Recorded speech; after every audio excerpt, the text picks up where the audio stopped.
रेशम विभाग ने उतारे हस्तशिल्प रेशम से बने धार्मिक और सजावटी उत्पादन बाजारों में, इनसे महिलाएं बन रही आत्मनिर्भर।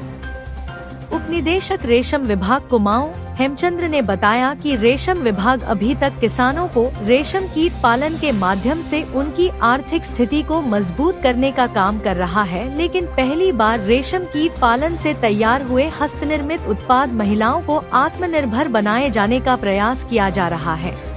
लेकिन यहाँ पर हम देख रहे हैं कि रेशम कोए से जो हाथ से कलाकारी से जो उत्पाद बनाए गए हैं वो पहली बार हो रहे हैं। तो यहाँ पर वो और विभिन्न प्रकार के उत्पाद बन रहे हैं। अब चूंकि उत्तराखंड को देवभूमि कहा जाता है, तो अवश्य है कि उसके प्रतीक के रूप में बहुत सारे देवी देवता हैं जिनके बहुत सुंदर मूवमेंट तैयार किए गए हैं, जिसे हम हूबहू उनकी शक्ल के रूप में देख सकते हैं। और साथ ही उन देवी देवताओं के अतिरिक्त भी, जैसे पहाड़ी महिला का, जो कि पहाड़ी महिला हमारे यहाँ के लिए परिधान स्वरूप जो है वो पहनती है, तो उसका भी हमने मूवमेंट तैयार किया है। हमारा राज्य का जो राज्य पक्षी है हिमालयी मोनाल, उसका भी मूवमेंट तो तैयार कर लिया गया है।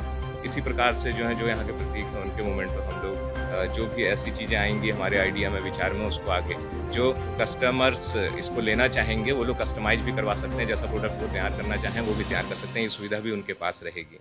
तो ये एसएचजी के रूप में काम कर रहा है, क्योंकि कहते हैं कि एकता के बिना कोई चीज़ संभव नहीं होती है। तो हमने रेशम नई पहल नाम से महिलाओं का जो जनपद नैनीताल की उनका एक समूह गठित किया है।